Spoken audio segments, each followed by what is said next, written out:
Welcome to okay legal help. Law of torts के lecture को आगे बढ़ाते हुए आज हम लोग बात करते हैं वाइकेरियस लायबिलिटी के बारे में। वाइकेरियस लायबिलिटी क्या होता है? जब एक व्यक्ति अपना काम किसी और व्यक्ति के थ्रू करवाता है तो ऐसा माना जाएगा कि वो व्यक्ति खुद ही काम किया है और दूसरे पर्सन के रॉन्गफुल एक्ट के लिए वो खुद ही लायबल होगा। इसका एक इंपॉर्टेंट मैगजीम है, वो है क्वी फेसिट पर एलियम फेसिट पर से, जिसका मतलब ये होता है one who does an act through another deemed in law to do it himself. मतलब एक व्यक्ति जब दूसरे व्यक्ति के थ्रू अपना काम करवाता है तो लॉ में ऐसा माना जाए कि वो व्यक्ति खुद ही वो रॉन्गफुल एक्ट किया है।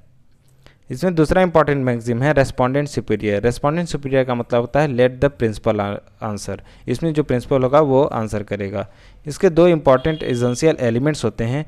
पहला ये है कि जो अनदर पर्सन है वो working in the capacity of servant, ठीक। दूसरा इंपॉर्टेंट इस पॉइंट है during the course of his employment, मतलब जो रॉन्गफुल एक्ट किया है वो during the course of his employment में होना चाहिए।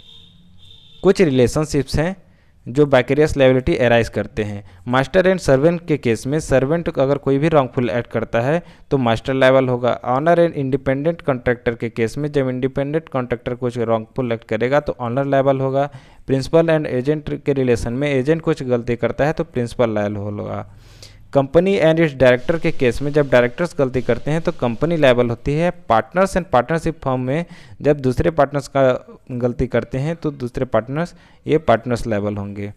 गार्जियन और वार्ड में वार्ड की गलती के लिए गार्जियन लायबल होगा। और पार्टनरशिप फर्म में एक पार्टनर दूसरे पार्टनर के हमेशा एजेंट होते हैं, एक दूसरे के एजेंट माने जाते हैं।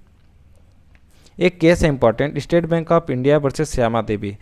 इसमें क्या होता है, श्यामा देवी के जो पति के जो फ्रेंड हैं वो स्टेट बैंक ऑफ इंडिया का जो इलाहाबाद ब्रांच है उसमें ये फ्रेंड काम करते हैं। तो श्यामा देवी ने क्या किया, इनको फ्रेंड को कुछ कैश दिए, कुछ चेक दिए कि बैंक में जाके डिपॉजिट कर दे। तो फ्रेंड ने डिपॉजिट करने के बजाय क्या किया, बैंक में गया, चेक को कैश करवाया और लेके फरार हो गया। अब बताइए यहाँ पे state Bank of India liable होगा कि नहीं होगा? State Bank of India liable नहीं होगा। क्यों? क्योंकि उसके फ्रेंड ने during the course of his employment act नहीं किया, outside the course of his employment किया। वो एक मदद कर रहे थे अपने बगल वाले फ्रेंड का। जैसे श्यामा देवी ने इन्हें अपने ट्रस्ट से इनको पैसे दिया था, ना कि इन्होंने बैंक में आके इसको दिया था कि यहाँ पे चेक जमा करें या फिर चेक को केस में करें। इन्होंने बाहर दिया था पैसे, ये outside the course of employment आएगा, इसलिए state Bank of India liable नहीं होगा।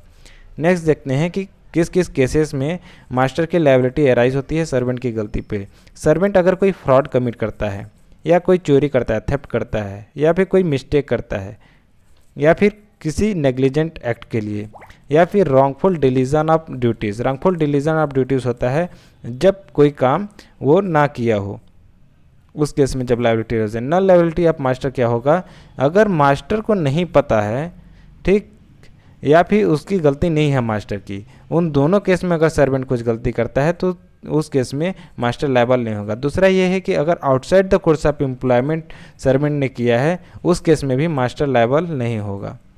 कुछ देखते हैं, अगर कोई व्यक्ति किसी को लिफ्ट देते किसी अनऑथराइज थर्ड पार्टी को, तब मास्टर की लायबिलिटी राइज होगी कि नहीं होगी? अगर वो व्यक्ति कोर्स ऑफ एम्प्लॉयमेंट में लिफ्ट दिया है तो उस केस में मास्टर लायबल होगा। लेकिन या फिर अगर दूसरा व्यक्ति कोई नया कोर्स ऑफ एम्प्लॉयमेंट या outside the course of employment में एक्ट किया है उस केस में मास्टर लायबल नहीं होगा। इसमें दूसरा पॉइंट देखते हैं, effect of express prohibition let down by the master. अगर एक्सप्रेस प्रोहिबिशन है और उसको उल्लंघन करके, तोड़ के, वायलेट करके अगर सर्वेंट कुछ ऐसा काम करता है रॉन्गफुल एक्ट, उस केस में भी ये comes in the scope of employment और मास्टर लायबल किया जाएगा।